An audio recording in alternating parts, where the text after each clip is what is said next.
We'll be talking March Madness soon enough. Justin Jarrett of LowCo Sports sets things up with what's going on playoff-wise here in the Low Country.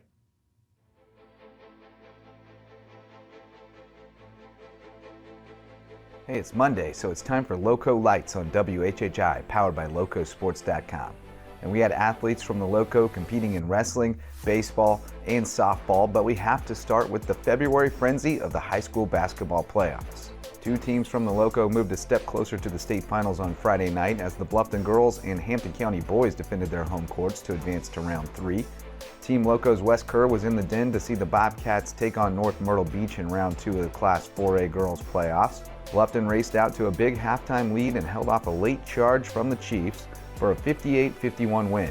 Tacoya Heyward racked up 25 points, 8 rebounds, and 6 steals, and Amirah Brown added 17 points to lead the Bobcats into a third-round matchup with Ridgeview on Wednesday at the Den. The Bobcats are the last girls team standing from the LowCo in the South Carolina High School League playoffs after Hampton County was bounced by a talented Kingstree squad in round 2. I made the trek to Estill on Friday for a Class 2A boys clash between Hampton County and Mullins, and it was a back-and-forth battle from the jump. But the Hurricanes held on for a 75-70 win over the Auctioneers, led by 25 points and 15 rebounds from KaVon Chisolm. Not much rest for the Canes, who welcome Andrew Jackson for a third-round matchup tonight in Estill. The Hurricanes will have to carry the banner for the LowCo boys the rest of the way, as Whale Branch and Bridges Prep both bowed out of the Class 1A playoffs on the road Saturday. The Skeeza State Tournament tipped off this weekend with the girls up first on Friday, and the LowCo ladies had a strong showing. Courtney Campbell poured in 29 points to lead Hilton Head Prep past Carolina Academy in Class 3A. Kamira Freeman put up 24 points to lead Buford Academy past Andrew Jackson and into the second round in Class 2A, and the Cross Stingrays blew out Wardlaw Academy in their opener in the 1A bracket. The girls from Hilton Head Christian Academy, John Paul II, Patrick Henry, and Colleton Prep had first-round byes and will open their postseason tonight, including a rare Skeeza playoff game in the LowCo, as Hilton Head Prep plays host to rival HHCA, which opens its bid for a 6th consecutive state title. JP2 takes on Florence Christian on the other side of the Class 3A bracket, while Colleton Prep takes on Dorchester, VA faces Cathedral Academy, and Patrick Henry squares off with St. John's Christian. Cross is back at it Tuesday with a 1A semifinal matchup with Cambridge. The LowCo Skeeza boys contingent was thinned out considerably in Saturday's first round, as 4 teams from the area entered, but only 1 advanced. Buford Academy held off Marlboro Academy for a 42-36 win to advance to the second round, but John Paul II, Thomas Heyward, and Cross all made early exits.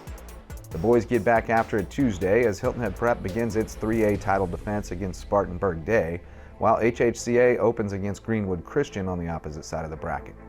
In the 2A bracket, Patrick Henry takes on Andrew Jackson Academy, and Buford Academy faces Cathedral. A whole bunch of LowCo wrestlers punched their tickets to the individual state championships over the weekend, 24 of them in fact, and that's in addition to the 7 girls who qualified a couple of weeks back. May River led the way with 8 qualifiers Saturday at the Class 4A lower state qualifier at Hartsville, as Houston Rudisill and Josh Echeverria won their weight classes, and Dylan Seaman, Ryan Seaman, Marcus Folk, Caden McCallum, Walter Briones, and Will Morrow all placed in the top 4 to advance.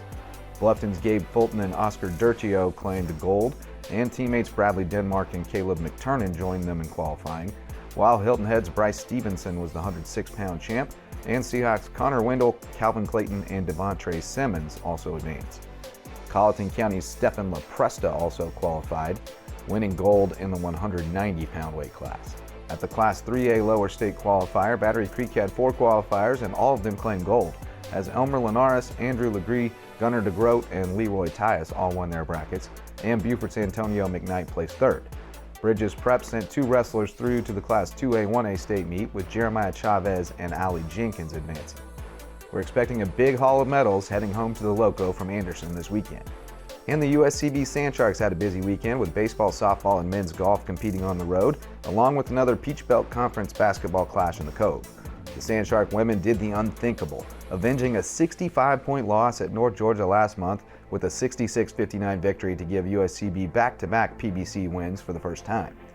The men went toe-to-toe with the number 10 team in the nation and pushed the Nighthawks to overtime, but North Georgia escaped with an 84-82 OT victory. Hear more analysis and check out the highlights from both games, as well as an interview with USCB track and field coach Terica Harris, on Sunday's episode of Sand Shark Rewind, now streaming on demand on the LowCo Media Network on YouTube, along with a new episode of the LowCo Grind presented by Reverence Wrestling Club.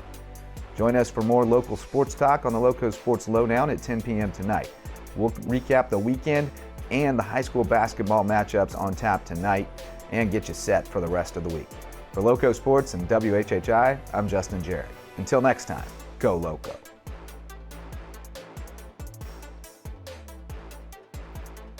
We want to thank all of our guests for making us just a little bit smarter over the last 30 minutes, and we thank you for sharing your time with us. If you missed anything at all, we'll be back in 90 minutes. I'm Bob Stevens.